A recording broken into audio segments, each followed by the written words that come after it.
Welcome to Building Great People, the podcast where we explore how leaders in business and community are shaping the future by investing in the people who make it all happen. Let's get started.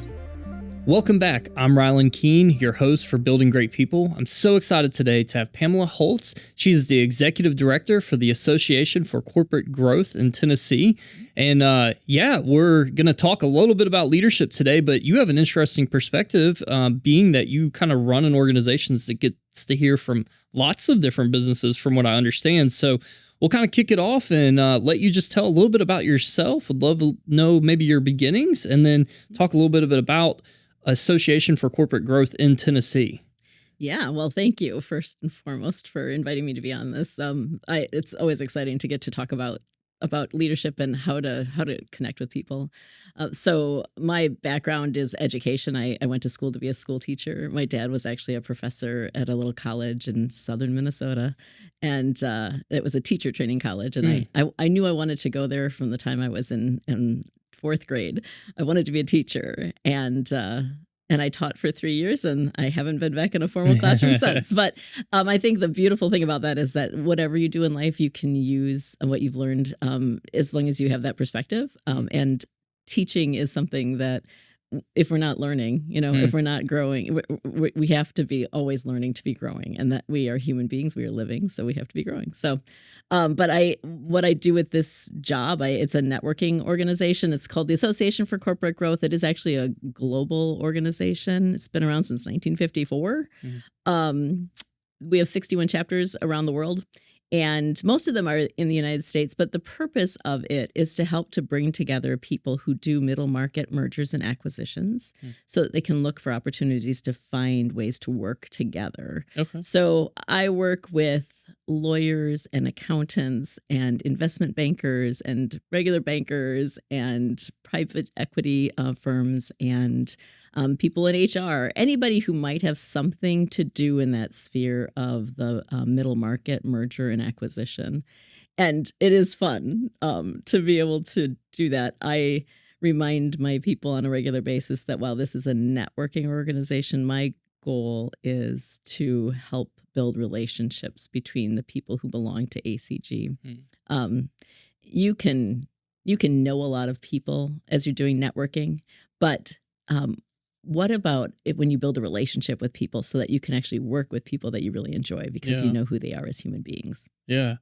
Well, I didn't say this at the beginning, but I should note to our audience, if you ever get a chance to meet Pamela, she is the person that walks in a room that is a light. People want to come to you and be around you because you have such a spirit of just enthusiasm, of happiness, of excitement. So tell us, where does that come from? Where does that come from? Well, I was talking to somebody earlier today, and one of the guys from the coffee shop came up and he said, I've never been up here. And I said, oh, do you want to kind of see? And I said, you can see where I live. And he walked in and he said, wow, this is so, he said, it's just, and like, it doesn't have anything to do with what my job, it really doesn't. My office is full of color and I have the word joy in my office. It's my theme word. It has been for a very, very long time. My daughter's name is Lydia Joy because I wanted her to, happiness is kind of a up and down thing, right? We can be happy and then we can be sad. We can be up. Joy is a constant. And it comes from having peace in my heart, from knowing who I belong to and whose child I am. And that gives me joy. Yeah. And I also think that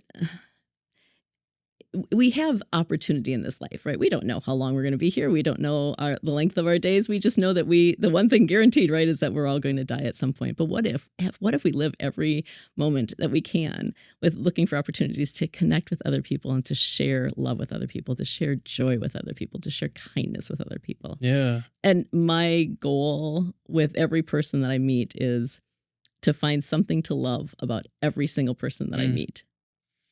And when you think about it, I had a friend, he was at Austin P for in the athletics department. And he told me he never went through drive-thrus. He always went into restaurants because he wanted to have a conversation with the person who was making his food or getting his order with him. Wow. He just wanted to have the connection. And I loved that because I've worked in fast food. I know what it's like where people are like, get me my food, I'm done. And I think oftentimes too, we there's a tendency, which I appreciate having had the perspective of working in fast food. I started off as a breakfast chef at Hardee's in New Ulm, Minnesota, and then I switched to Subway, which is great because there's no grease at Subway. But you're not just the service person; you're a human being. Yeah. Every single person has value. Yeah. And so I just genuinely love people. When they ask me why they should hire me to do this job, that's what I told them. Yeah. I said, well, I love people. Yeah. And they're like, that seems like a good reason. Yeah. So I'm like, okay, then I can do this. Yeah, I think that's a great reason. Leadership in so many ways comes back to that idea of joy too, and so I love that. It's not a perspective a lot of people talk about, but the genuine, authentic caring of people is so core to leadership. I have a friend or mentor, if you will, that I've noticed who has that same kind of spirit, just of enthusiasm and care for others. But he does something at restaurants that I've picked up on and I've started to do myself. Is he actually always asks what the waiter or waitress's name is when they're serving. And you'll notice if you pay attention now, next time you go to a restaurant, they usually don't say their name all the time. In fact, it's become more of a cold transaction-based relationship. But the moment when you ask, hey, what is your name? It opens that door to that relationship where you can truly connect with people on a real level and not just a transactional level. And the world's become a lot of transactional. What can I get from you? What can you get from me? What do I need from you? And to really care about people, I think, is to bring that back and say, hey, I just want to show love and I want to find the joy in today. And that's pretty powerful. Well, it seems to work. It's interesting in my signature. And again, I work with like type A business people. Yeah. I mean, these are people who are in an industry that it can be very cutthroat. And I do realize that I probably come across as a little more joyful than the average bear that they run into. But in my signature, and it's just small, it's underneath all my other stuff, but it just says, may you find joy in your day. And one of my just really happy moments was when one of my members, who I respect immensely, she has a brilliant brain. She is so smart.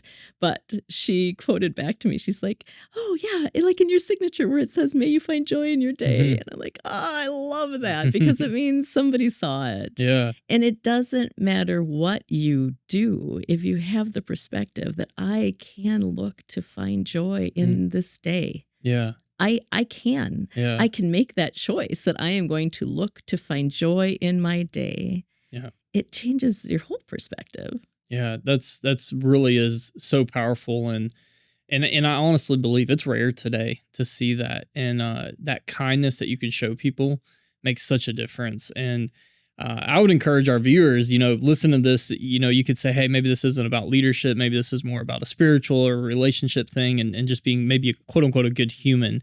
But I would say one of the core things of leadership is being a good human and taking care of people and taking care of others. And that kindness doesn't just happen when you're at a supervisor level or management level. That kindness starts at the very beginning. And that love for people and that care for people, that honesty to take care of others, only gets magnified as you grow in quote unquote power, influence, if you will. And if it's not there, it's really hard to get yourself back there when it's not. Talk to me about who you surround yourself with, though, because it can be draining being around people who are negative sometimes, right? And for such an amazing person as you who brings that light and that energy, do you find it a struggle sometimes, or do you have people that lift you up too? That's an interesting question. When I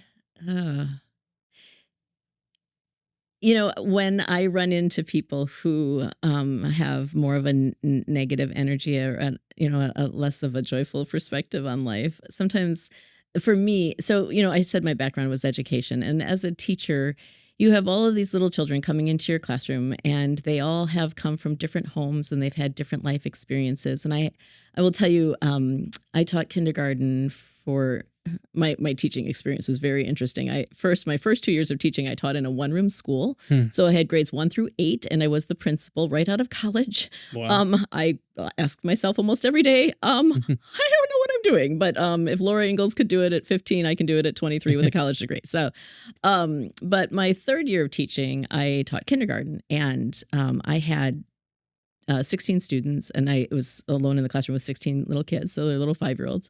And Michael and Jessica had the same birthday, so they were the same age.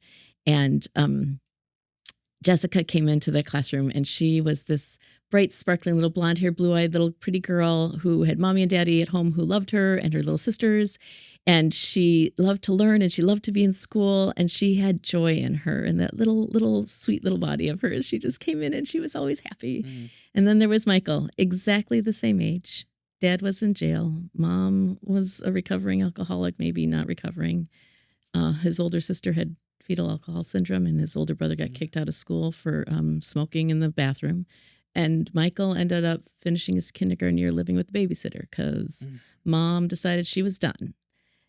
He turned 6 in November, and like this little boy had such a hard start to life, right? And so he did not come in engaged and looking forward to school and wanting to participate with other people. He had that really negative perspective.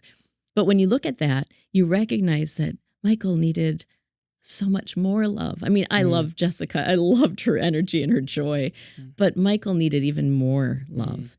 And Mel Robbins, I think, is the one who said she just recently learned from somebody about how if you look at every single person as having the emotional maturity of about an 8-year-old, it's not that you're being critical of them that way, but a lot of people haven't been able to do any emotional work beyond an 8-year-old level.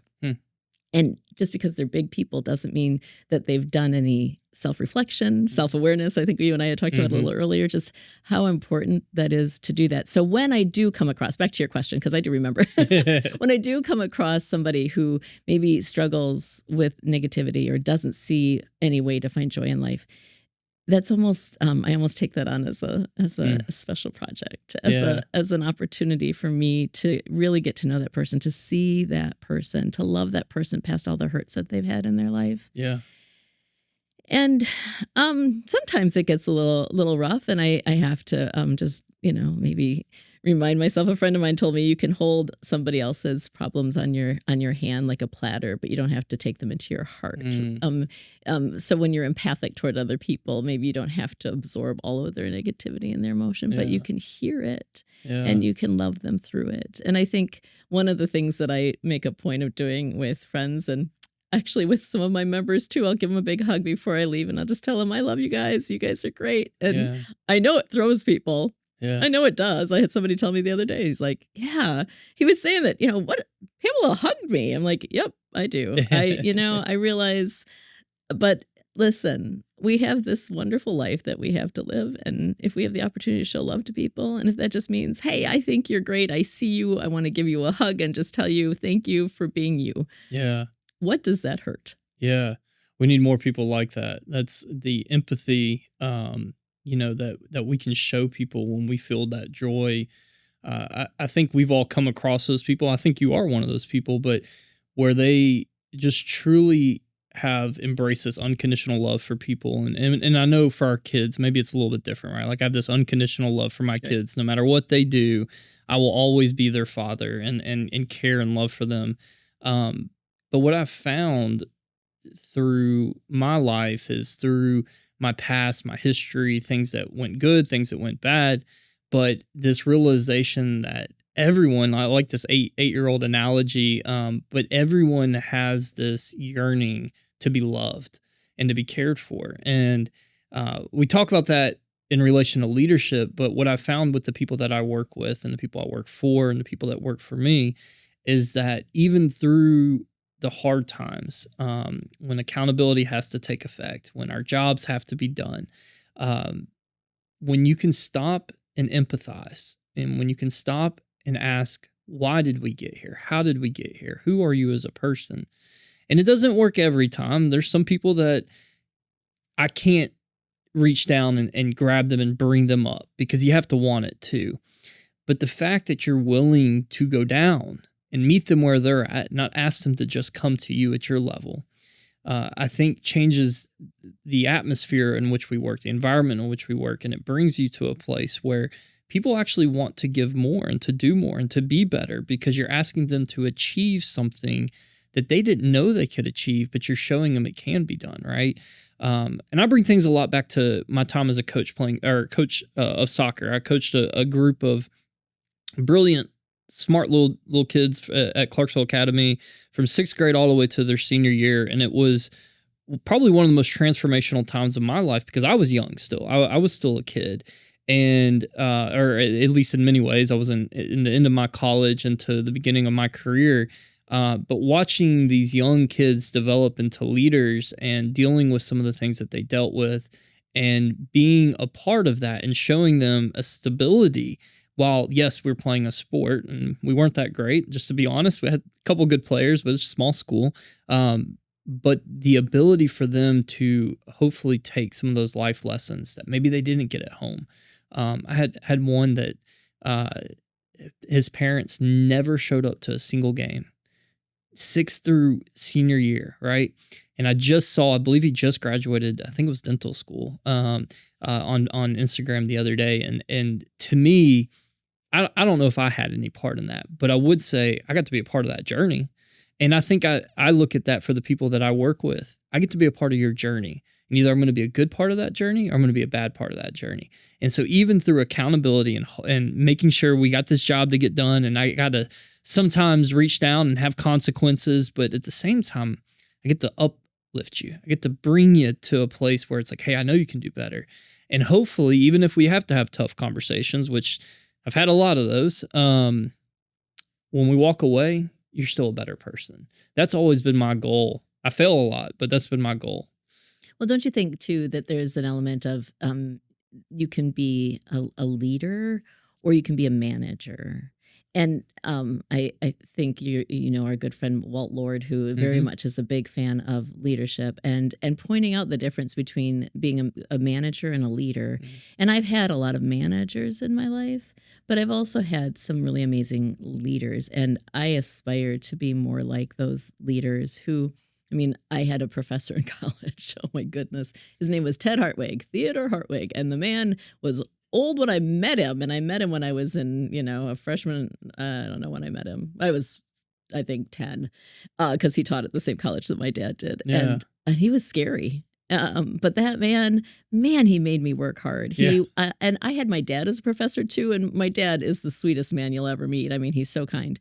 But my dad would see me sitting in class and he'd be like, oh, there she is. She looks so tired. I need to take it easy on her. Professor Hartwig would be like, show up and do the work and get it done. And I expect and my dad knew I would work hard for him because I wasn't going to disappoint my dad, but I worked so hard for Professor Hartwig. Yeah. And one of the things that he would do he would pick out well-written paragraphs and he would read them. He would highlight different people. He never highlighted mine. So I was like, man, because what he would do, we'd have to read these like 1,000-page essays and condense it down to 100 words, which was brilliant on his part, right? Yeah. Some of the professors like, and write a 10,000-page essay. You're like, or you can write 100 words. He was so smart. Yeah. But he made us choose our words carefully. He exercised great word economy to make sure that we were saying exactly what needed to be said without putting fluff words in. You're like the papers that you just started filling in with all the adjectives you could possibly find. Double spaced. Changing the font size too to get a little bit bigger. Yep. I made it bigger, Professor, so you could see it with those old eyes of yours.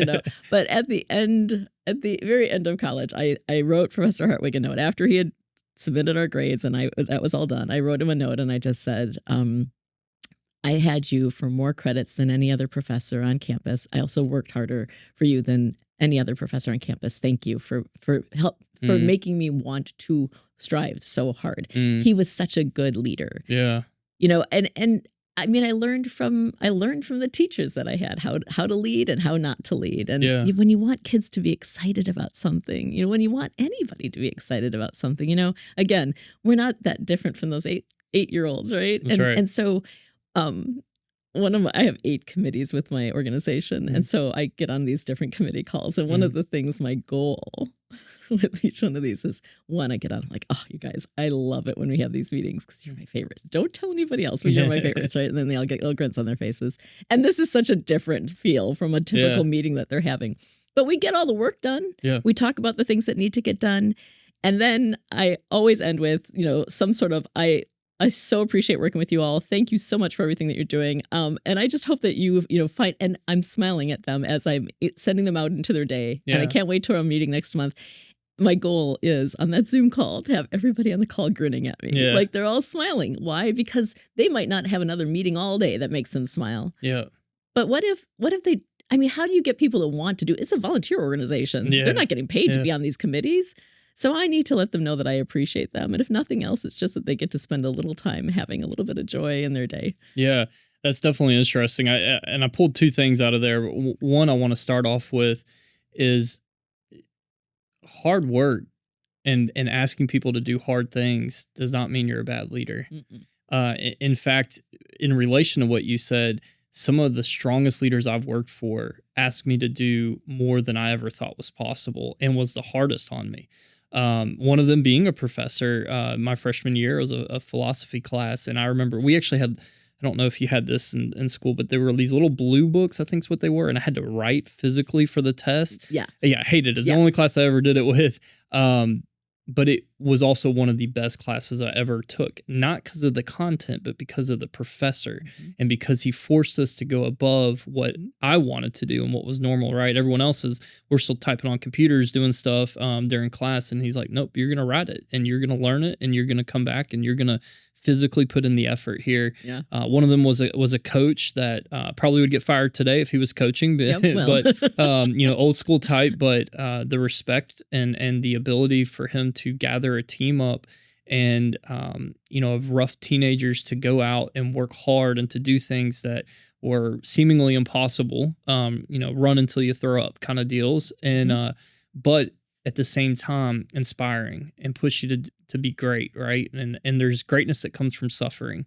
And it's when you can find someone who can motivate you to go through the suffering to achieve the greatness. It's pretty remarkable. The second thing I think is just as we're leading, as you lead, you talk about this joy that you instill. Volunteering is super difficult. It's difficult for the volunteer. It's difficult for the person organizing the volunteers. I've worked in that industry before. There's a great book called Herding Cats, and it is very true in so many ways. And it's because if there's not a shared mission and there's not a unifying force, it can be very difficult to get people to align together. Everyone has their own goals and objectives and ways that they think things should be done. But to bring that together can be really challenging. So talk to me. You deal with businesses and you have a lot of businesses that work through ACG, but you also have a lot of volunteers for what you do. And so tell me a little bit what you see difference in those two groups. Well, so all of, in this role that I have, all of the people, are very busy business people. They're lawyers. And I mean, a lot of these people get paid by the hour. They get paid by the minute. I admire my lawyers who are very specific in their word choices because they get paid by the minute. That's right. Yeah. And so they know that their time is valuable. They run the most efficient meetings I've ever been in, but they are so good at it. I have such admiration for that, right? They're willing to give the time. And so then for me, having worked with volunteers in my previous 2 organizations, oh goodness, my whole life I've been working with volunteers. I mean, everything when you're teaching in the school and you're getting parents to volunteer time, right? Yeah. I mean, you're always working with volunteers. How do you get them to want to do the things, right? And I think partly it's the excitement and the enthusiasm of, hey, we're going to get to do something really, really great by being part of this. Yeah. For me, it's about knowing my audience. So, I'm meeting with my volunteers, my business people who have a small amount of time in their day. So somebody wants to schedule an hour, I'm like, let's see if we can't get this down to half an hour, right? Let's make sure we have an agenda, we have a purpose for our meeting so that we can be efficient in what it is that we're doing. But it's also important to me that I see every person on that call and I recognize every person on that call. Make sure that everybody in the room knows everybody. Yeah. Right? Because part of them volunteering is so that they can meet people so that they find business opportunities. Yeah. And so I'm always thinking about, how can I connect my people? And it's so much fun because I can do the, you two haven't met? Oh my goodness. How can two of my favorite people not have met yet? Oh, yeah. I'm so glad I get the opportunity to introduce you to one another. So they're on a committee together, they're working together, but then they're also getting to find opportunities outside of that committee. And so I tell new members, think about joining a committee because that's a great way to, 1, give back to the organization, 2, meet lots of other people, and 3, you really get to see how a person works when they volunteer on a committee. Do they just show up, or do they, put their name on the committee and then never are there? Do they show up? Do they do the work? Do they come back every meeting going, yep, and I followed up with this, that, and the other? It just tells you a lot about a person's work ethic too. So it gives you insight about people, because I guess there's always the teacher in me that's looking for opportunities to connect people and help people learn how to continue to grow as people. So if I tell them, hey, when you sign up to be on this committee, it tells other people about you, and everybody sees who's on the committee. Oh, and there's Joe, who never shows up for the meetings. He never is there, but he sure does like to tell people, like, oh, let me better understand Joe and what it is. How can I best work with Joe? Yeah. And I should be careful because Joe is wonderful. The Joe that I do have on my committee. No, he's not great. you, Joe. Not you, Joe. But so, and I think that's the thing about leadership that I so love, right? So as a leader, I get the opportunity to really look for and see what are each one of my people telling me about themselves and how do they best learn, right? So as a teacher, I remember taking a workshop where they talked about the fact that there are 7 different methods of learning, 7 different ways that people learn. And some people have multiple ways of learning. But if you can find the way that a person learns best and then lean into that for them. I think our professors that made us work so hard said, hey, that might not be your strength, but I'm going to lean into it anyway. And I'm going to make you see it as a strength. And I think that's so exciting when a teacher believes you can do more than you think you can, because you know what? Most often you can. Yeah. And so for somebody to believe in you and to challenge you and to say, I know you can do this. I don't know if I can. Yes, you can. I believe that you can. Wow. Oh, you know what? You believed you could and you did. And now you can do more because, when my brother turned 50 and we went to Italy to celebrate his 50th birthday. Yeah. It was right before COVID. And it was a great trip. We stayed outside of Milan in a villa. It was wonderful. I accidentally booked my flight home from Milan a day and a half after the trip was done. So I had this extra time. And I'm like, what do I do? And my sister-in-law said to me, Switzerland's only like a 3-hour train ride away. And you've never been to the family homestead in Switzerland. And I'm like, oh. So we contacted my cousin over there, and she was around. So she said she'd meet me. And so I had 46 hours in Switzerland. I got to go to the family chalet that's on the side of the Swiss Alps. Yes, it's as amazing as it. Yeah. I mean, it was incredible. I can honestly tell you that I walked in and I burst into tears. I have never felt like I'd come home. Yeah. In such a way that I did when I walked into that Swiss chalet. That was where my grandfather had been born. Wow. And he had immigrated to the United States when he was 30. But I'd never been there, and I just always heard about it. Goldeville, Switzerland, magical. Well, so my family decided, my family over there said that they wanted to take me for this hike in the Alps. And so they did. And Walter, he's technically my mom's cousin, but I loved it. We were having dinner, and his son, Ricard, was there. And I said, I don't know, are we first cousins once removed, or are we second cousins? And he looked at me, we're family. Huh. I'm like, okay, did you want to melt my heart? I just literally just met this kid. I mean, he's my age. But anyway, so Walter, here he's 80 years old, and he's like a mountain goat, hip hopping down the Alps. I don't know if you've ever climbed in the Alps. I've seen pictures. But so you know how it looks like there's a ridge at the top? Yeah, there is a ridge. And you can walk on the ridge, and it's about, like yay wide. And there's a steep drop off on one side and there's a sheer drop off on the other side. And there are no railings. And if you fall, you die. Yeah. Like, this is not a joke. Yeah. And Walter's walking along like there's no big deal. And I'm walking along going, I'm terrified of heights. They thought I could do this. I'm terrified of heights. They believed in me. I'm the only American that they've ever taken on this trip. I'm like, I can't let them down. Yeah. And I did it. And I remember saying to myself as I was walking on that mountain path, if I can do this, I can do anything. And that's what a good teacher, that's what a good leader does for their people. It helps them see, I believe that you can do more than you think you can. Yeah. Walter had full faith that I could do this. He's like, come on, we're going to go. Nobody's going to die today. I'm like, okay. I'm not going to die. I didn't die. Here I am. Yeah. But it was a life-changing moment for me. And I think that's the potential that good leaders have, right? To help their people see you can do more than you think you can. I believe in you and I want you to stretch. Yeah. And when you stretch, you're going to be able to do even more after that. Yeah. And when you stretch as somebody who works for a great leader, you'd want to turn around then and help other people learn how to stretch too. And so then that passes on that belief that we have that we can do more. That's right. And that's really exciting. Yeah.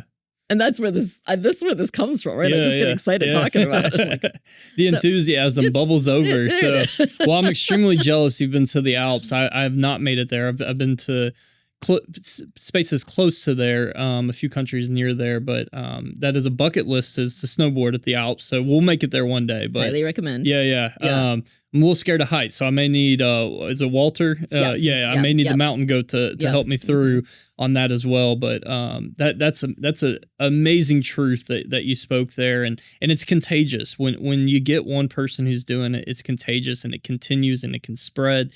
And that's the kind of stuff we want to spread, not the negativity, woe is me, but when you kind of get there. But let's bring that back a little bit. I want to ask you a question that's related to the other side.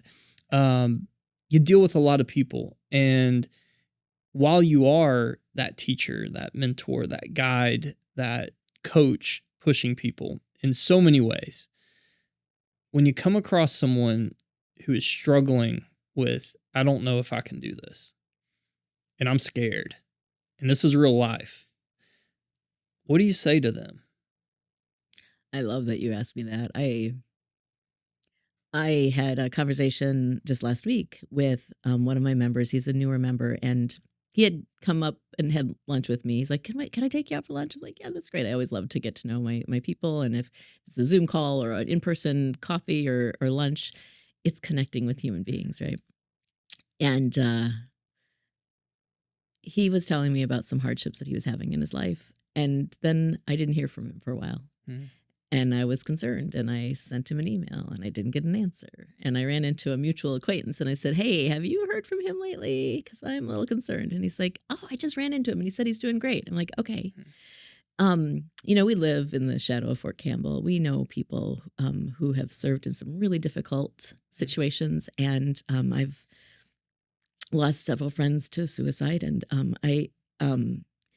that always kind of is there, right? And we realize that life is so fragile, and even a person who maybe seems like, I'm doing all right, I'm doing okay. It's about being aware and being willing to connect and be human with people, right? Because we all have bad days. I have bad days. I hate to admit it, because I think people look to me to be this like cheerful person all the time. I'm like, oh, last week, Tuesday, I came in, I'm feeling grouchy. I was not smiling. I was just like, rawr. But, we are human. And I think it's important that we remember that we are human too. When somebody's having a bad day, one, see them, hear them, take the time to say, did you need to talk about something? I realize there's work to be done, but there's always going to be work to be done. Can we just take a couple minutes, just do a wellness check? Can we make sure we're all okay? Yeah. Because in the big picture, like seriously, in the big picture, to take 10 or 15 minutes to just say, I just want to check in with you. I've been noticing you seem a little down. Is everything okay? And maybe it'll take an hour, but in the big picture of life, when you take that time to show caring for another person, they don't forget that, and it can make the difference literally in life and death of people. Yeah.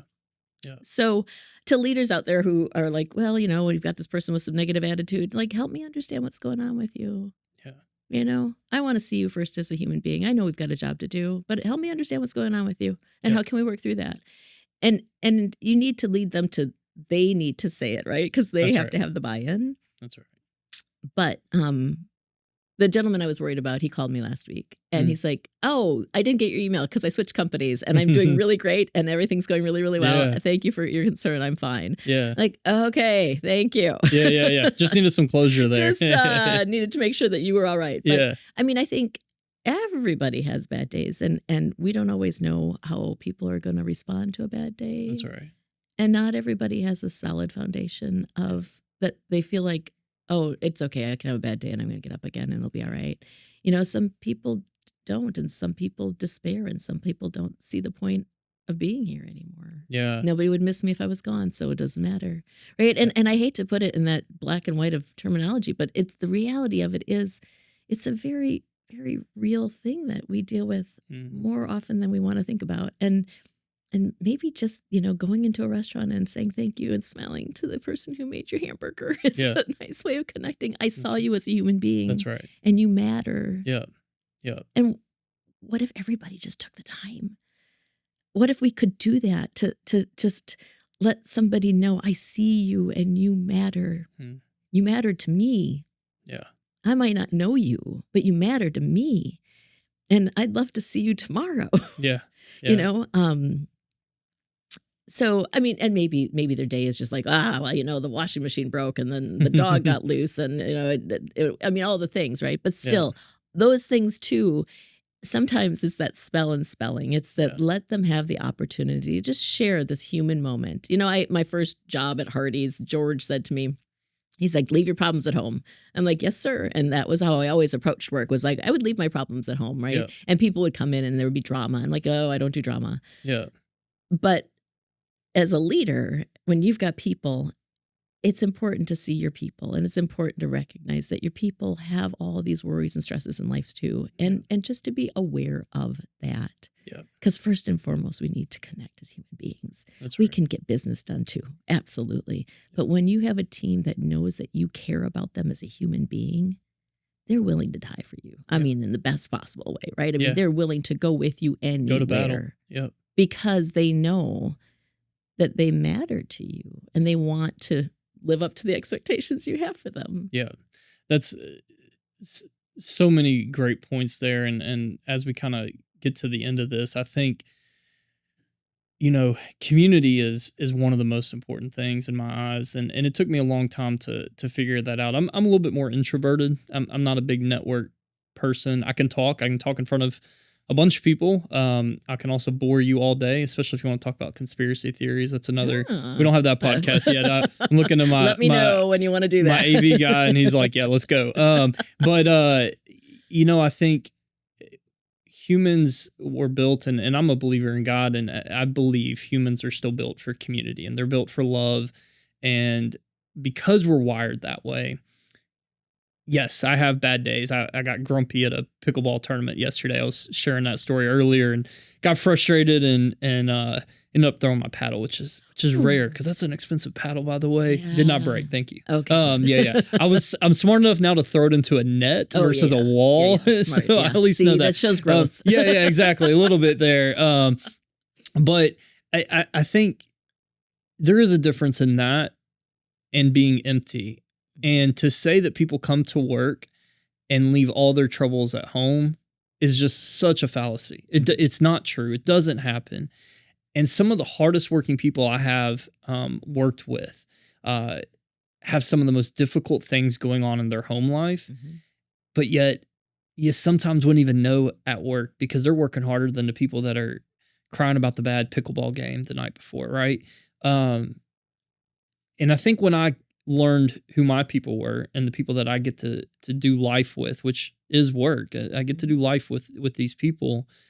It changed my heart too, to put a lot of things in perspective of like, man, there's some difficult things people are going through, yet they show up and they give their best and they do everything that they can and know they're not perfect. And by no means am I perfect, but sometimes the order being wrong at Chipotle is okay.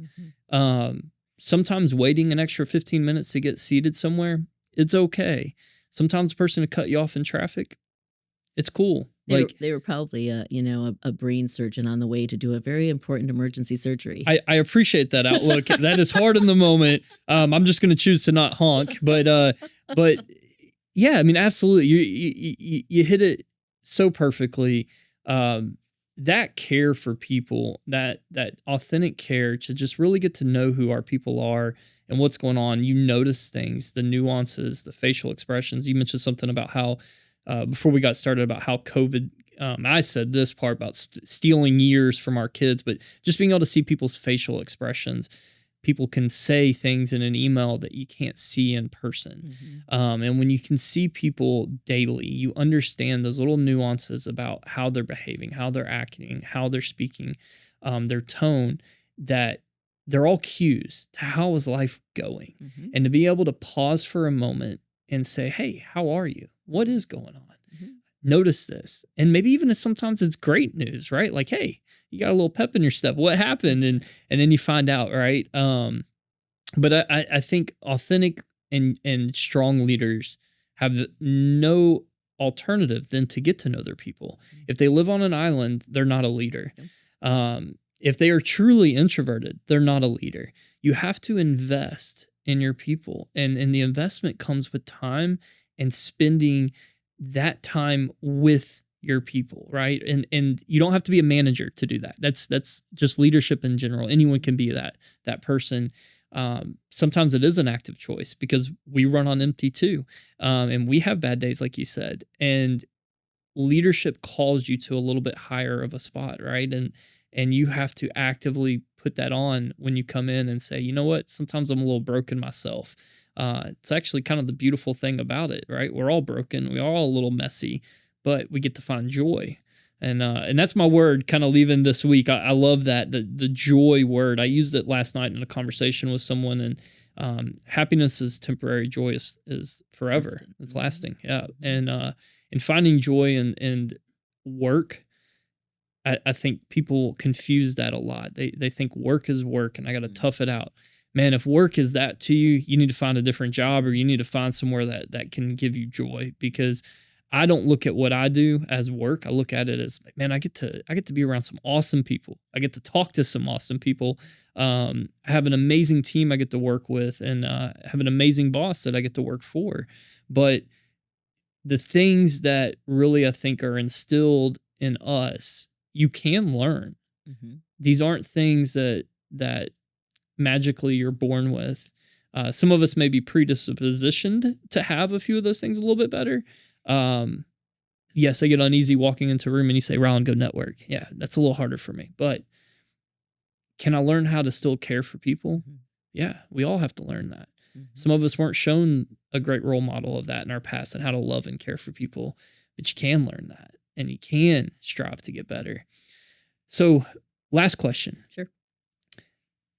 If you would say there was one thing that leads to a leader being successful, what would that be to you?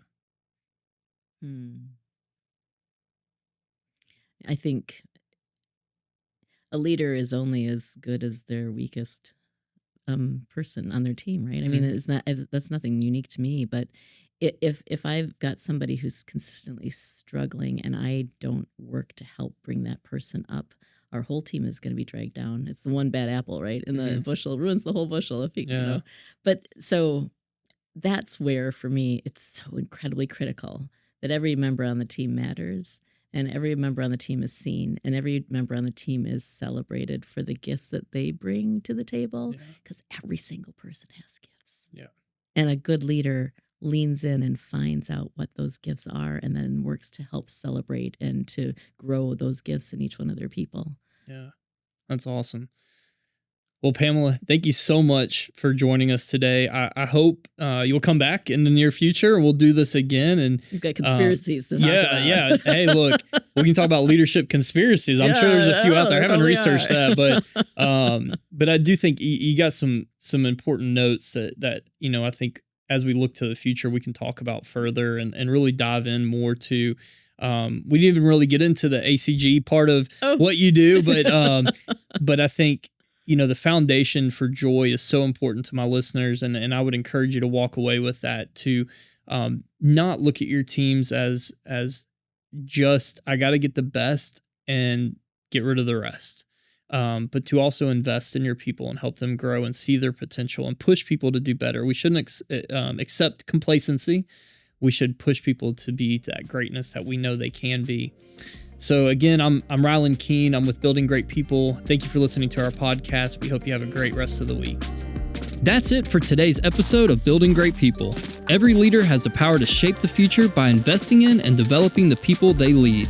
Keep leading with purpose, growing with heart, and empowering those around you. Strive to be the leader who elevates others, and together we'll continue building a better world. See you next time.